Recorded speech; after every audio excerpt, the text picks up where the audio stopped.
what I'd like to do is I'd like to take this completely decoupled system and convert it to a non-decoupled system whose behavior is similar.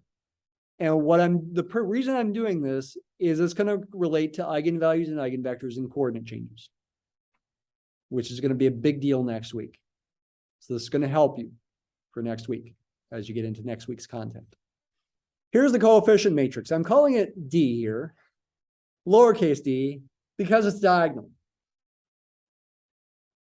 Okay. In Mathematica, you want to avoid using an uppercase D by itself because in Mathematica, uppercase D always means derivative. So don't use an uppercase D by itself in Mathematica. That's why I'm using a lowercase d. But D stands for diagonal. It's a diagonal matrix. All the non-zero numbers in the main diagonal. By the way, matrix X of D times T is exactly what we saw in the writing. Little d here is acting like my A that I wrote by hand.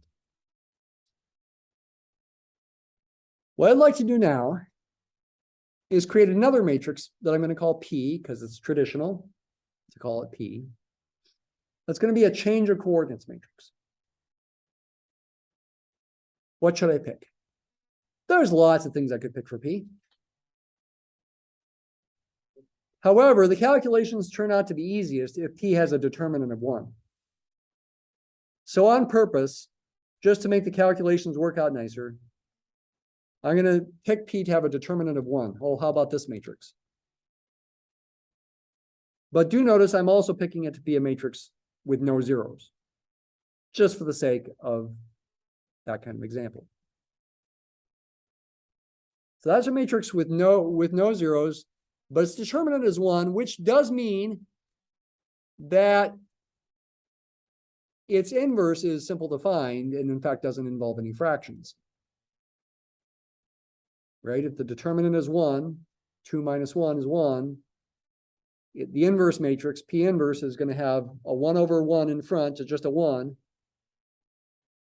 Swap the entries on the main diagonal, the 2 and the 1 get swapped and become a 1 and a 2. And negate the entries on the off diagonal, these 2 1s become negative 1s. Okay?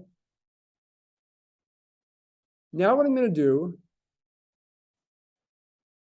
is, let's see, I always have to remember how to do this. I think I want to compute P times D times P inverse.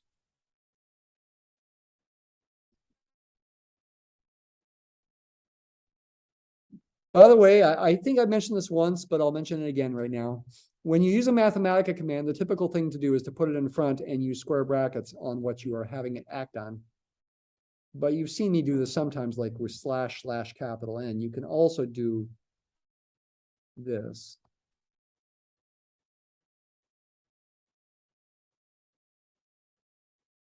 Apply the function at the end by using //. It's just a trick to save some time sometimes with typing. That's all it is. So this is a new matrix. I'm going to call this one A. And let me enter it.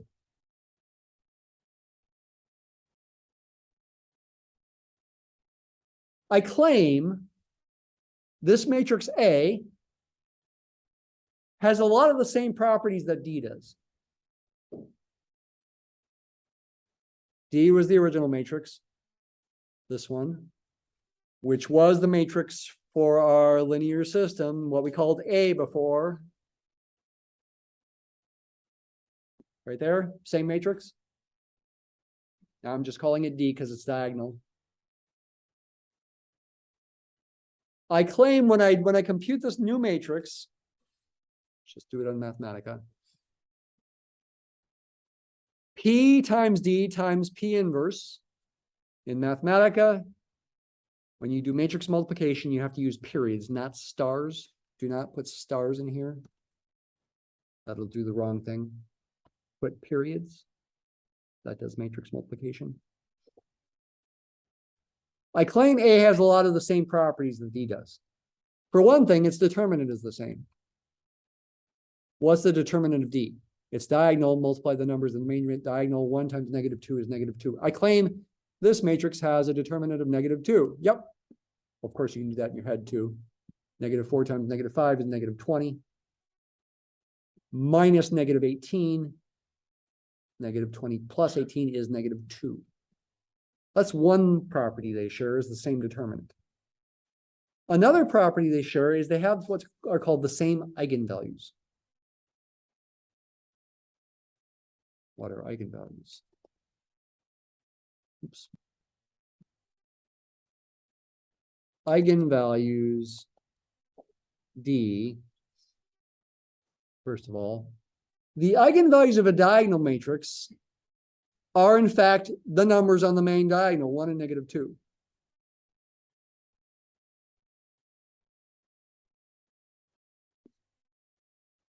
Written in the other order, that's okay.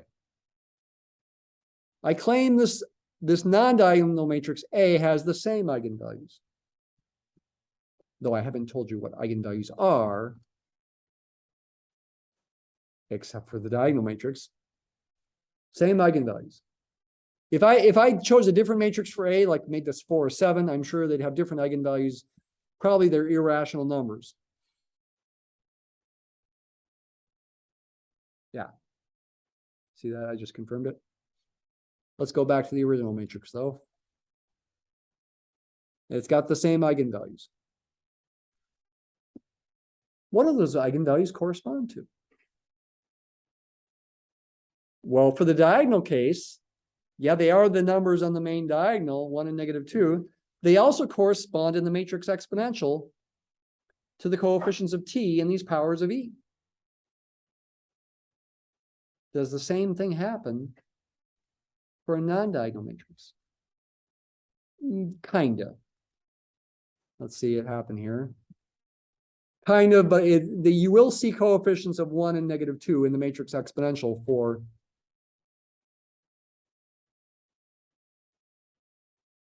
A times T here.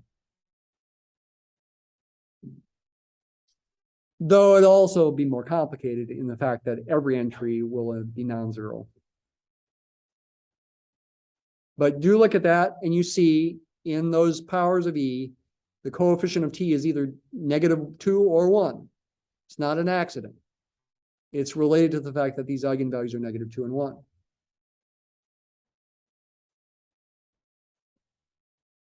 I'm saying this without saying what eigenvalues really are. There are also things called eigenvectors. The eigenvectors of D and the eigenvectors of A are not the same. You can see D, the eigenvectors are 0, 1, and 1, 0. You'd want to think of these as column vectors, 0, 1, 1, 0. Parallel to the axes, right? That's your standard basis vectors. 0, 1, and 1, 0. Where'd my, there it is. 0, 1, and 1, 0. 0, 1 points straight upwards. 1, 0 points straight to the right. Standard basis unit vectors. Which, for this example, are parallel to the straight line solutions because they're parallel to the axes.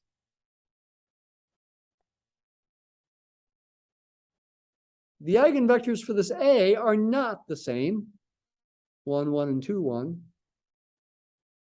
However, those are still parallel to the straight line solutions for the system whose matrix is this new matrix A.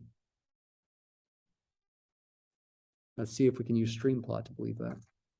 And that'll end our day here. Stream plot for this new A. This is a vector field, right? This is the new A that's not diagonal. Multiplying it times effectively a column vector.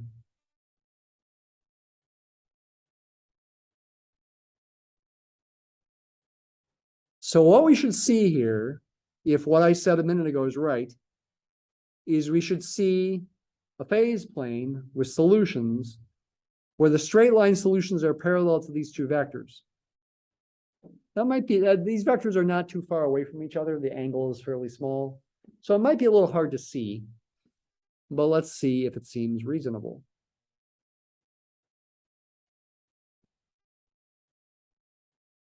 That's not too hard to see. The origin's right in the middle there. 1, 1, and 2, 1. 1, 1 is a line about like this. And notice the arrows on that line do look like they're heading toward the origin. Let's get rid of the frame and add some axes.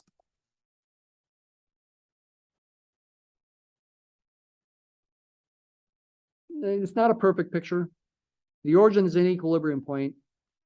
Essentially, along the line y equals x, straight line solutions are heading toward the origin. Exponential decay toward the origin. Along the other eigenvector, 2, 1, solutions are moving straight away. That's a line about like this with a slope of 1/2. The vector 2, 1 has a slope of 1/2. Solutions are moving away. This is a saddle point still, but it's a skewed saddle point. Its straight line solutions are skewed. The straight line solutions are essentially become new axes for new variables under which the system,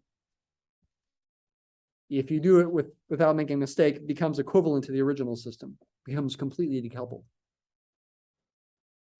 And therefore, it's easy to find the matrix exponential in this case, just like we did here. And then you can take that matrix exponential in the completely decoupled case and transform it back to the new coordinate system to get the more complicated matrix exponential, this one right here. Again, I know these things are a lot to take in, but I hope you find it beneficial to sort of hint at what's coming, so you see the purpose for things when you actually watch the lecture or read the PowerPoint or read the textbook. I'm previewing what's coming. It should make more sense if you can keep it in your memory. Question? Yeah. Yep. All right. Have a good day.